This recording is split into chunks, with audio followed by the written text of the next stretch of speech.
Sa buong araw ko sa ospital, nandyan sila sa tabi ko. Kahit nahimatay na ako sa sakyan, kung wala sila sa oras na yon, siguro hindi ko na alam kung ano na nangyari sa akin. Brother Nel at saka Sister Au, Diyos lang po ang magbuhos ng panalangin sa inyo. Wala akong kaganti sa inyo, kundi ang Diyos lang. At saka nagpapasalamat din ako sa lahat po, sa kay Sister Marie, sa kay Sister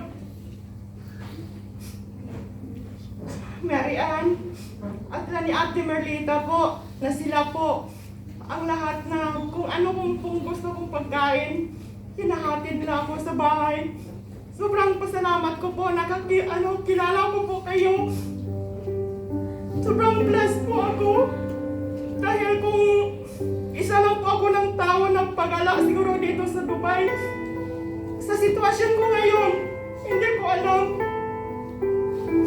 Hindi ko alam kung saan siguro ako mangangapa, kung sinong mga tao na tumulong sa akin. Be strong, sister.